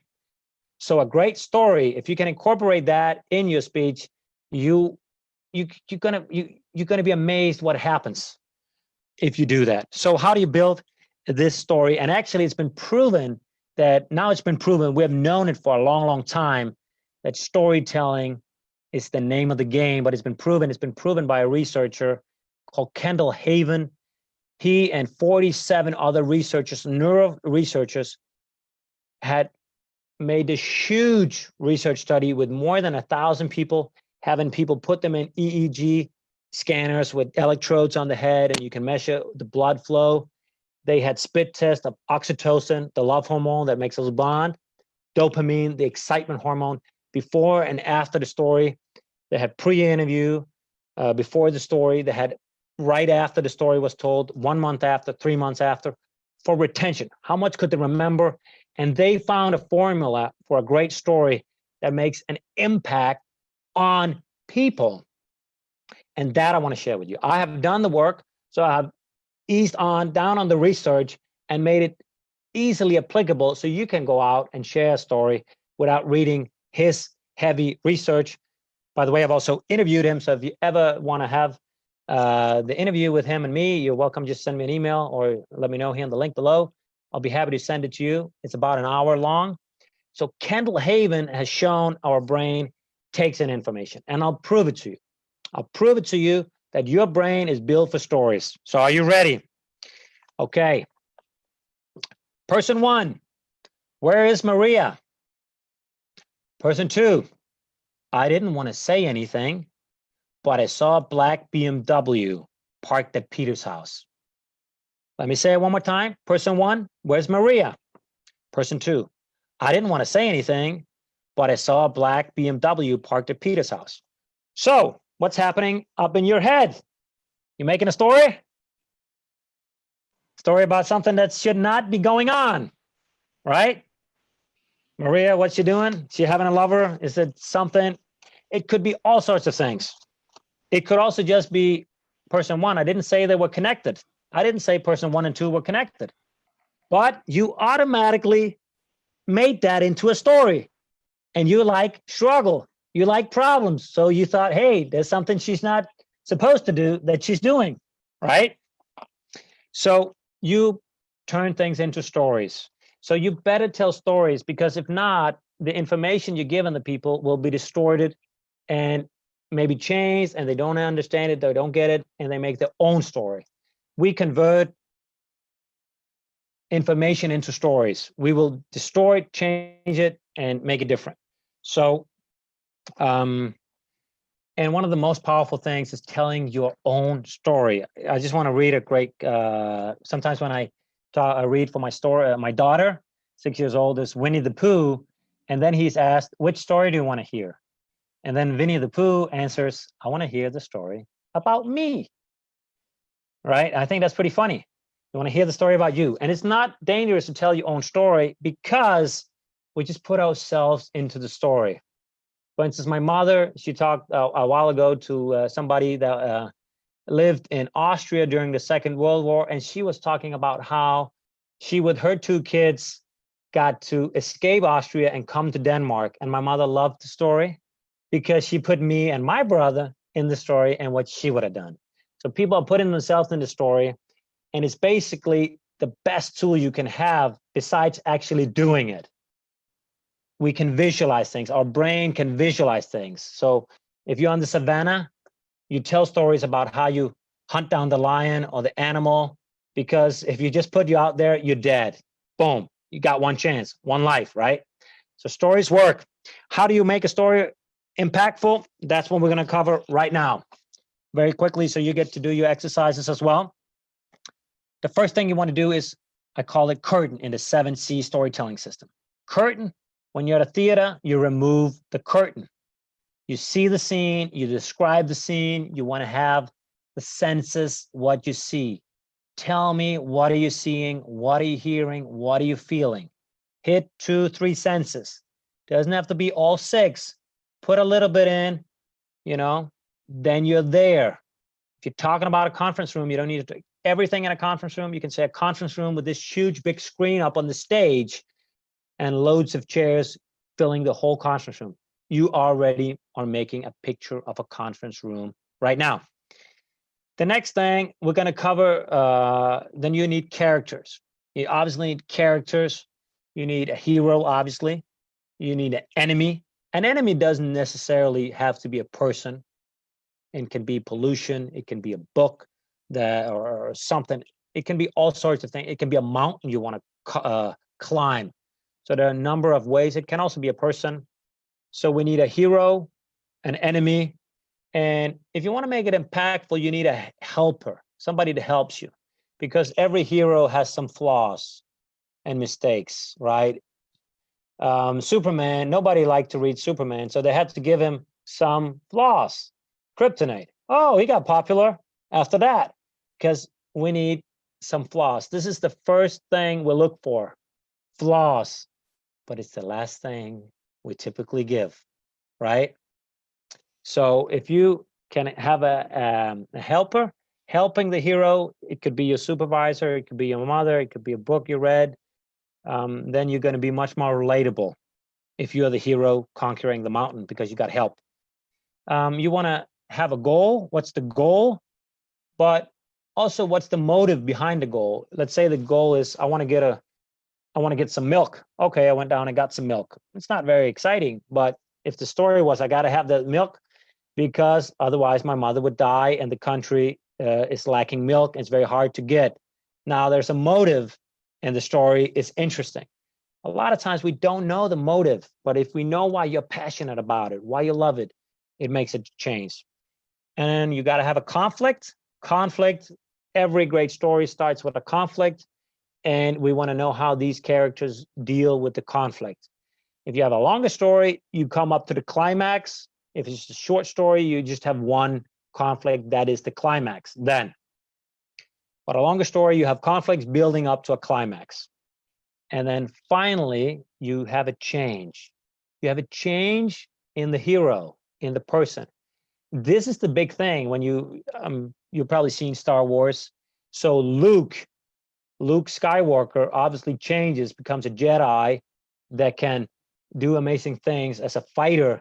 But the big change he experiences is the change inside him. It's this change inside him. And one of the questions I got, actually it was the first question at my thesis when I was doing my PhD thesis, the guy that traveled all the way from the United States asked me, so what do you feel most like, a chemical engineer or a fluid mechanical engineer? Because I'm trained as a chemical engineer, but I've done a lot of fluid mechanics. So he wanted to know, who had I become? And I think that was quite interesting. It wasn't a technical question. It was, who are you right now? We want to know what happens to the characters in the story, how they change by conquering this struggle. And then there's the, if you want to have it, a call to action. It's the last thing I'm going to give you before I'm going to give you the exercise. A call to action. When I work at the TEDx Frederiksberg, maybe some of you know TEDx. It's a brand of TED. Otherwise, you should check out TED Talk. Great talks in TED. Most people know it, TED. But anyway, I work for TEDx Frederiksberg, and one of the speakers I trained was Nadia. She didn't have a call to action in the end. She was working with art and how she had used art to change the world. So great story she had, but I said, you gotta have a call to action. So what should people do? And she went home and thought about that. And I'll just read the quote she had in the end because it's so beautiful, her call to action, which was, have you ever thought somebody should do something? Maybe that someone is you. Because she talked about so many times we see troubles, we see things that are wrong, but we don't do anything. And she talked about how she had seen a problem with how people in what was it? I don't know the English word, in Darfur, African country, how they were not treated well in the war. So we got to do something. That was a message, and everybody got up, stood up, and clapped because it was so emotional. So a little bit quick here on the 7C storytelling system. What I'm going to do right now is I'm going to send you a file, and then I'm going to give you a little bit of time. I'm going to be here to take questions, and then I want you to prepare a 2-minute presentation with your personal science story. You want to have a story, and remember, it doesn't have to be perfect. In fact, I don't want it to be perfect. I just want you to give your best try and go at it. And I will only give positive feedback. I believe in positive learning. So don't worry, go all in, give it your best shot. And I'm going to tell you all the great things you're doing. And know that you are a storyteller by heart. We are built storytellers. So go with the flow, go with that feeling you have. You can tell amazing stories. You just got to get back to it. We don't need a ton of information. A great story. So I'm going to send you that file right now. And we will then meet again at 15. So let me send it to you. Storytelling exercise. Okay, so look at the exercise. I just sent it. It's coming now. Look at the exercise, and then I'll go through it. I'm going to give you 2 minutes to look at it, and I'll take the questions, and then you get some time to prepare it. Okay?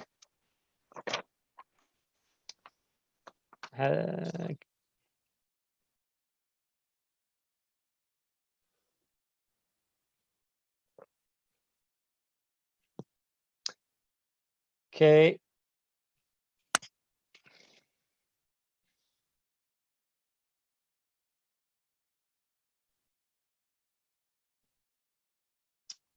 Manan is there, Sophie's there, Gregory's there, awesome, Marco's there. We have a lot of people. Jay, it's okay.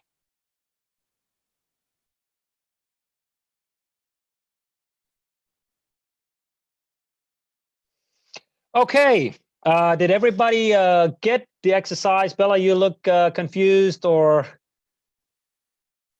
No, I just heard you really loud when you said okay. Sorry.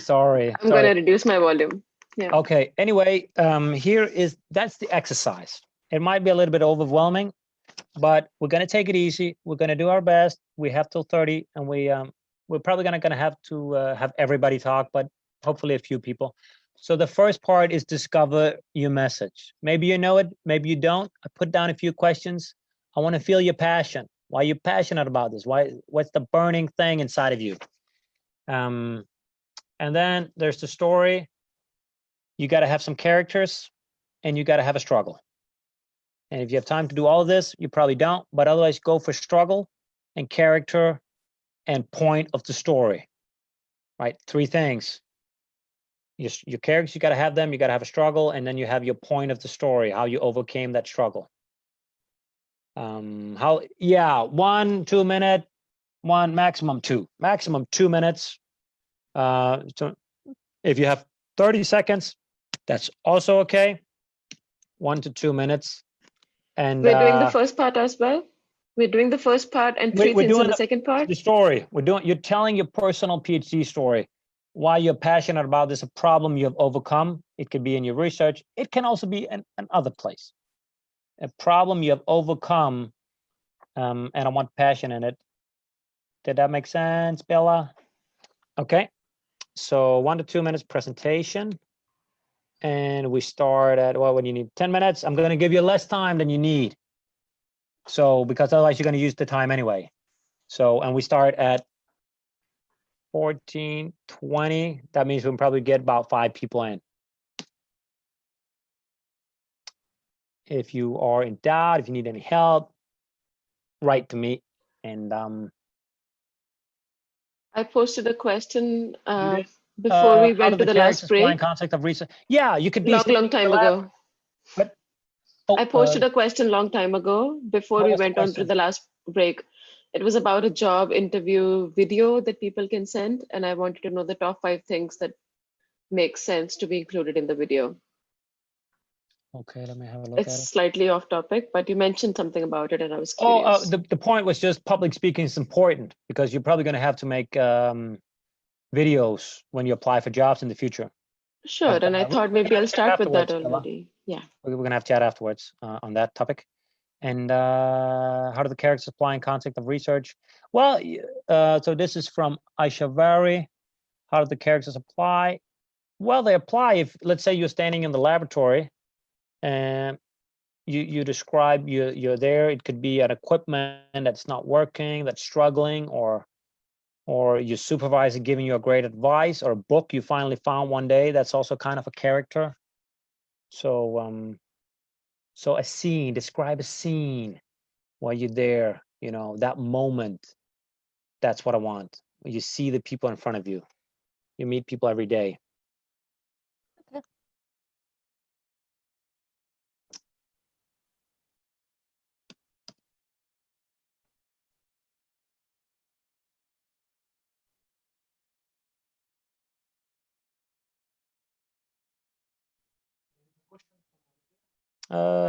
Andrea's got a question. The story formula is great. Do you have any example of the formula applied to scientific research? I will say Steve Jobs is a pretty good guy. But this is not really. I'll see if I can find a video. I can send it out to you, Andrea. If you just send me an email, I will go look for some people. Okay, that's fine. But it's basically I have been trying to apply this storytelling concept to scientific research, and there are 2 things. One is what is expected in a scientific conference. So there is a format, and in order to break this format, can you speak louder? You're a little bit far away, Andrea. Yeah, is it better now? Yeah, that's much better. Thank yes. You. So there's something in a scientific presentation. I mean, it's good, I think, this storytelling format because it helps fosters memorability, as you say. However, what I see is that there is a format and there's a linearity in how you present research, which is expected. So is it good to break it by making a story which is much more creative and maybe mimics more how the human mind works, but we are still in a scientific context. So what is your recommendation? Yeah, so that's a great question. It is something I myself have spent hours thinking about. And every now and then, I think, oh, should I just do like everyone else? I don't know if you have been to conferences yet in your PhD, but if you have, you would probably have noticed that the vast majority of presentations are really boring and most people tune out. That's my experience. So when you're making a story, I'm not saying you need to do a Hans Christian Andersen story. For instance, I told a little story about my data when I did my PhD thesis. I talked about, so this data was gathered through number of days. And I said the first time I went out and gathered my data, I was standing out in Risø, which is, if you're part of DTU, you probably heard of Risø, where there's a fjord, there's water. I went out there. We all had cake. Everybody came from the laboratory. My supervisors were there. We had champagne, and I got to put in my raft in the water. It's a beautiful day. And the next time I came, it was raining, it was cold, and I was alone. And so the data here is gathered with much hard work. And they liked that story. That was a 30-second short story, but that made you relate to the data, that every data point here had some sort of a story. Does it make sense how you can put in small little things every now and then? Yes, this is very good, actually. So yeah, okay, happy to help you with that. But the thing is also, your entire presentation should have the format of a story. You need small stories in between, but also the entire format should have a format of a story, meaning that you have a struggle, you trying to conquer, certain people are involved in that story, and what's the solution. And if you just go over very little the struggle and only talk about the solution, you lose out on the format. We need to have more on struggle, more on characters. Oh, I was so frustrated that the machine didn't work. I'd been waiting 3 months, it didn't come, and then there was a mistake again, and we had to retry and do that. You want to have that backstory behind the data as well. That will give more credit to your work. It will be more interesting. So, but great question, and thank you that you liked it. Welcome. Thank you. There are a number of people I still haven't said hi to. I can see I am just getting familiar here. And Andreas. Hi, Andreas. Good to see you. And Marco. Yeah, I saw your comments. Great. Thank you, Marco, for the. And Jetse. I'm probably not saying it right. Anyway, good to see you. Great smile there. And Martin Kane. Hi, Martin. Hope you're enjoying. And Marianne, we met in the beginning of the workshop. And Manon, great to see you as well. So good to say hi to all of you. And Sophia. Yep. Hi, Sophia. And yeah, because here on my screen, I can only see a few people.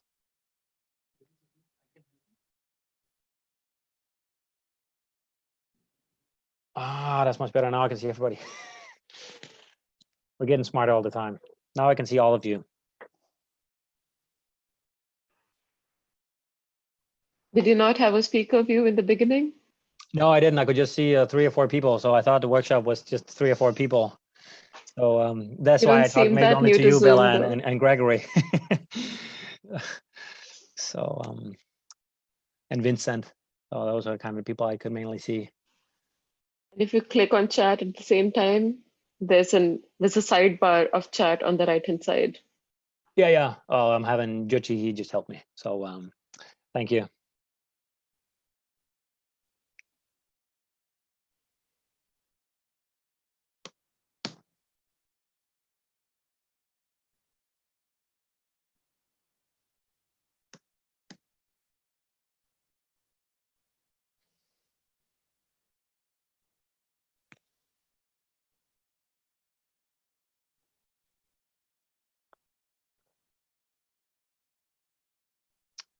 Can you hear my training? I'll do that afterwards. Vincent, I'll put it as a note. Voice training.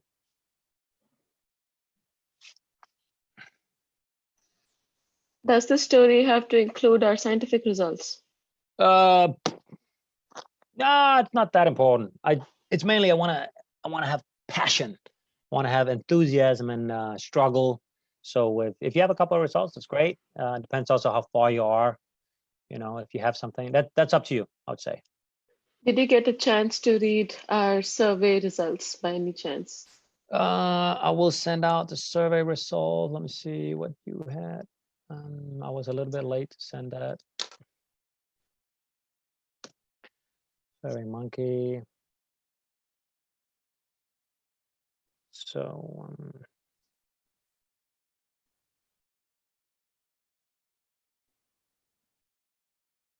and you answered, it's great.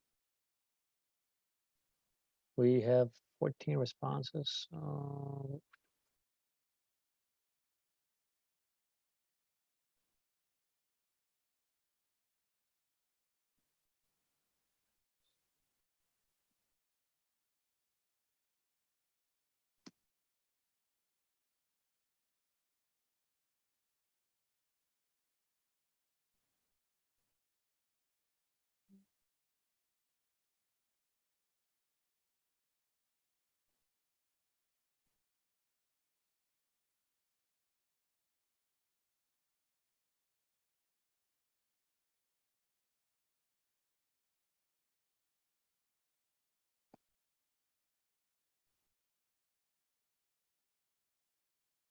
That slide is a big one.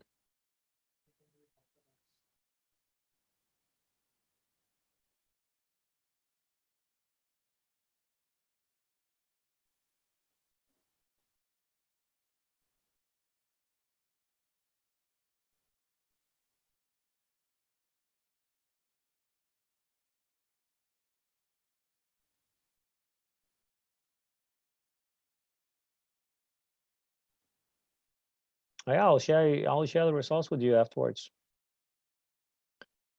So actually, a lot of the things are, a lot of it's bad slides, unclear message, too much information. And I could see it's very important for you in the research. People put 8.6 out of 10 in importance for speaking. So yeah, it is very important, but a lot of people don't think so, I think. But obviously you are not the majority because you came here today. So I'll just give you guys another minute and we'll see how it goes then. And I know I'm giving you too little time. I'm pushing you, I'm being hard on you, but we'll see how it goes anyway.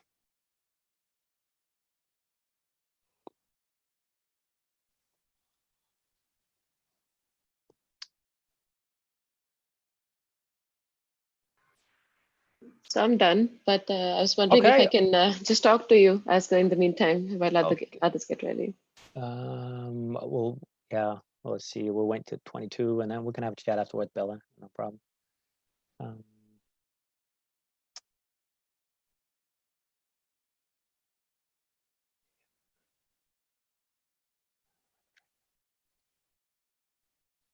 It's fine. We have been training this. Philip, you wrote it's fine. We have been training this. Is that voice or is it presentation or? That is the task. Can you hear me? Yeah. Okay. Oh, you have had this personal training before? I had this, present your PhD thesis in 2 minutes, 1 minute, 30 seconds. Okay. Yeah. Okay. So here it's a little bit. It's on this task actually. So it's not too little time. So, but okay. I can only speak for me. Okay. Yeah, but it's perfect. You've done it before. You get an extra chance to improve and you know, add a new level. So that's great. Anyway, I think we will start. I know Bella, she was ready, and Philip, you said you also would be up for doing a little presentation. Yes. Yeah. You want to go first, Philip? And can all of you then hear Philip when he is on?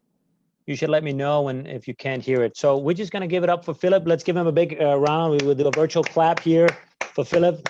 You know, awesome. You're getting perspective. So go at it, Philip. It's all yours. Okay, so it's maximum 2 minutes. My name is Philip Eyring. I'm an analytical chemist and I'm analyzing food samples. So I analyze food samples for toxic compounds.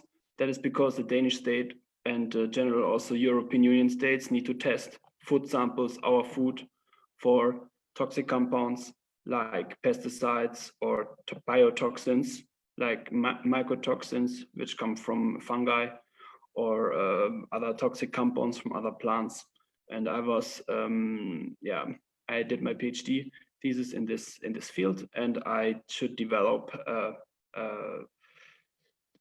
extraction method for all relevant toxic compounds. Now, maybe many don't really know this chemical term, but it's basically, we need to imagine you have a food sample and you want to analyze all the contents in it.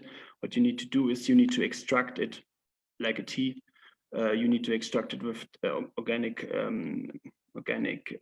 solvents, and you need to bring it into a liquid form and then inject it into the instrument. And this extraction, I need to optimize to extract as many toxic compounds as possible, and I should develop a method for that. And that was basically my PhD topic. That was basically it. That was my main aim, and that's also what I did. And I analyzed 250 toxic compounds, and in the end I automated part of it so that we can have a high process throughput. We have many samples we need to test, and I hope this is basically my little success story. Now, this is a bit complex background also to tell to you in a more simplistic manner what it actually is for an analytical chemist to do his PhD in 2 minutes. But yeah, that is my basic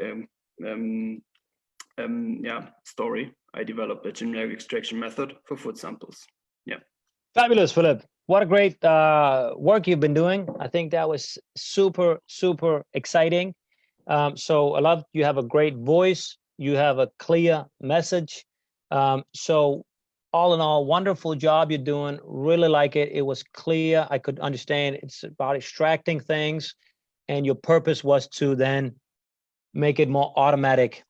So if I should say one thing, maybe you could put in a little bit more of the pain. What's the bigger purpose? Is it children or people getting cancer? What's the bigger thing that you are helping the people with? Because sure, we can understand toxics is dangerous, but why is it dangerous? It's because we're getting cancer, we die earlier, or worse sperm quality, whatever it is, it's there. Can you talk about why you go and do that method? That is so crucial that we need to have a system so we can quickly remove it. That I think could add another level, but overall you're doing so well. That is such a great work you're doing. Any questions to that, Philip? No, because it was just 2 minutes. I always come into this thing actually to explain the basics and then give an overview. Okay. And so then normally there come a lot of questions. That's also what we learned to make it, to give an overview, to give the basic structure, and to keep the details out so that people aren't confused by the details. I use LCMS, GCMS, pesticide, mycotoxin extraction, blah, blah, blah, blah, blah. Fabulous. That's a bit too much. So just overview. So yeah, but yeah, the pain, Perfect. I love safety. Okay. Great work you're doing. Thank you so much. And we have Bella. We can do you today. Let's give it up for Bella. There you go. I'm probably not doing the same thing as Philip, but I'm going to give it a try. You guys can hear me properly? I can. Okay. Hi, I'm Bella. I'm a second-year PhD student at Center for Macroecology, Evolution, and Climate in Copenhagen University. I came here about 2 years ago to work on a project which involves studying birds, their distributions, tracking migration, and all the fun things I get to do. But it hasn't been a very straightforward journey for me. I'm an accidental researcher. That's what I think I am. I never thought I'd be a scientist or be in this field because it seems so boring from a distance. And I'm a living proof that it's definitely not. I love my work. It started in 2013 for me, which is not so far away because people working on birds are born naturalists, and they've been doing this since they were 3 years old, or they were going for hiking with their parents who are also scientists. So you find a lot of second generation scientist people here.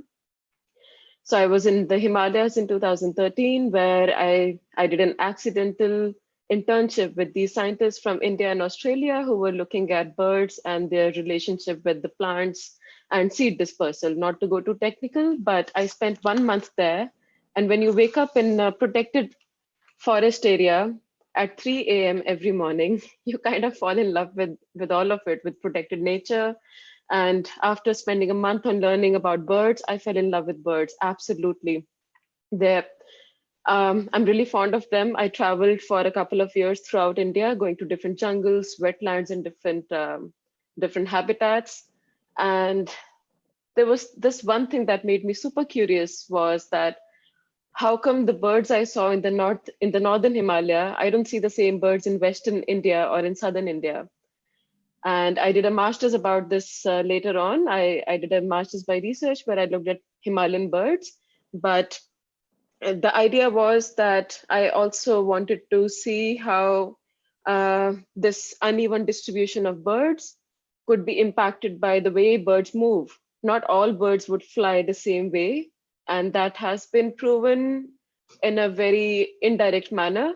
So that's why I wanted to work on migration as well. And that's the reason I'm in Denmark, because I work with two legends, one a migration legend, the other one is a large-scale spatial pattern guy. And I've traveled to so many places by now, and all I see is amazing nature, but at the same time, I'm so baffled and I'm shocked that people don't appreciate nature the way I do. And something that has bothered me since I was a kid was our planet. I know it sounds too sentimental, but I think billions of dollars go into NASA research and whatnot. It's just, we definitely still have this planet to survive in. And I think an indirect passion through birds is to still take care of this planet. And through my research on birds, I hope I can contribute to some extent to conservation of nature. And on the side, if I still have some time, I don't know, I was timing myself. Wrap it up and then. Yeah. Okay, and on the side, after coming here, during my PhD life, even though I've been quite happy since I came to Denmark, and the society is amazing and everything great, but the PhD life and the difficulties in PhD life are quite universal, I have to say. So I recently joined a PhD association network at Denmark level. I'm the new co-chair, and I'm doing something similar at university level. So another another thing that I'm involved in along with the research is to help other researchers cope and have a better life while we're doing so hard work all the time. I'm done.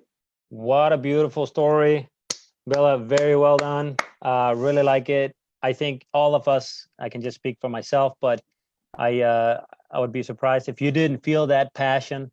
Great story, how you are passionate. Share that story. You can do it also on a conference, spend a minute or two why you're passionate about this, and I'm sure people will be engaged.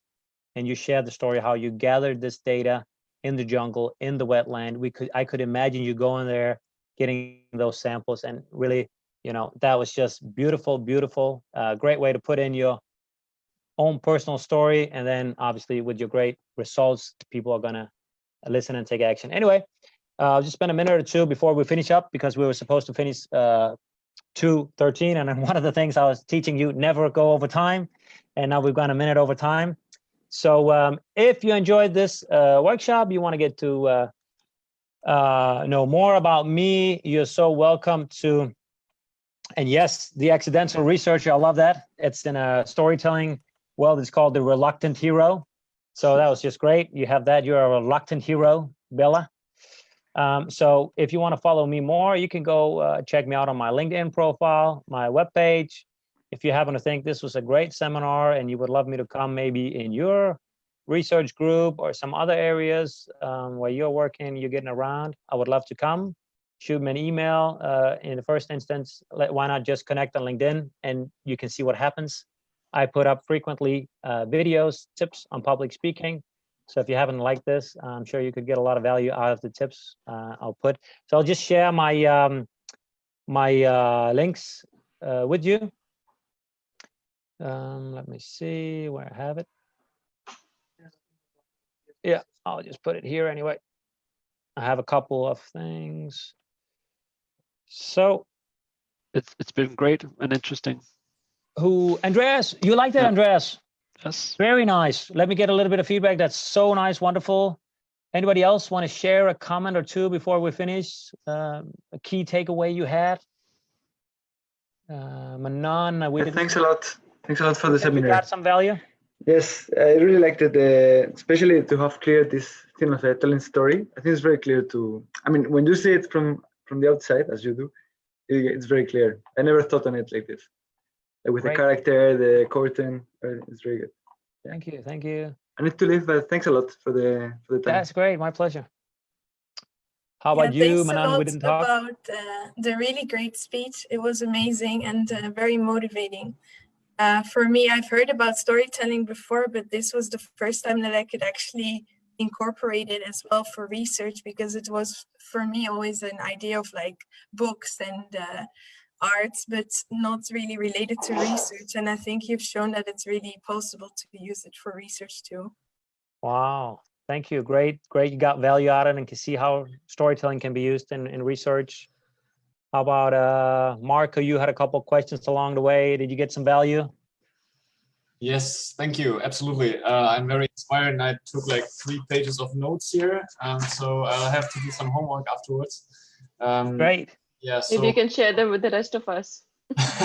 you can send them to me, Marco, and if you know, if it's okay, I can just resend it. If you just connect with me on LinkedIn. I was just kidding. Oh, you're just kidding. Okay, you know. No, but it would be really nice to have actually recording, because I think it was so much content, and I mean, I was just scribbling everything down, but having being able to go through it slowly again and maybe also just repeat some stuff and practice it at home would be really nice. I was also just typing, if you could share the warm-up, the voice warm-up links. Yep, I put it down as I'll send that to you. Find a couple of good links for you. Yeah. Yeah, maybe we can share another one. How about you, Andreas? How was that for you? We didn't talk as well during your workshop. Also, I really enjoyed it as well. I think I'm maybe repeating some points, but I thought it was very applicable and you made it very relevant for us. Well, I can speak for myself, I guess, but for me, and I could really see how I could use it in my day-to-day work. So. Awesome. Fabulous. Thank you, Andreas. Thank you. And we're going to do the last one. Sophie, we also didn't talk. How was that for you? Let me just unmute here. It was great. Thanks for a good seminar. I think I learned a lot. I'm also repeating points. I did like the storytelling part. Okay. It makes a lot of sense actually to apply it to research presentations as well. So that's really useful, I think. And also just the basic preparations you mentioned. The power stance and the breathing exercise and stuff like that, just to calm your nerves. That's quite useful, I think. Have you guys liked it? I really get that. It's very nice. This is the best thing when people like it and they get value out of it. So Jutta will take care of sending out the recorded video, and you know, I can send you out a few links with the voice training, but otherwise you also have here the links on my LinkedIn profile. Go connect with me, and you can also check me out on Facebook. And there's a link also. I made an online course. I want to give that for you for free. It's called the START system. So if you want to have a more deep, check out more small videos on how to make a start. There are more tips than we covered here today. Go subscribe or check out the few videos. And as I said, if you ever want me to come out to speak in your research group or somewhere else, just reach out, or you want a one-on-one training, I'm there for you.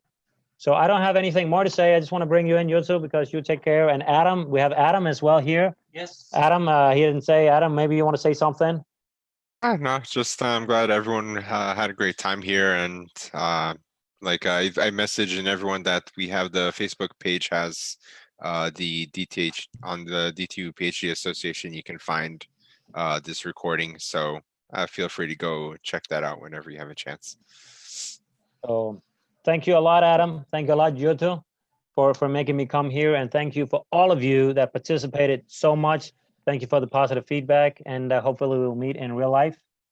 sometime. For all the upcoming webinars, please follow our DTU PhD Association Facebook page. Could you hear what Jutta said? Yeah. Okay. Awesome. More about the speaker system. You're gonna have to contact me then. I have not made an online course on it yet. I can send you the notes if you want that. That's okay. I can send you my notes I have here, so you have it written. But that's it. Anyway, take care. Have a wonderful weekend, and hang on, Bella, if you want to talk. All right, good. Thanks, Take Asger. care. Really nice. Bye. Bye. Thank you.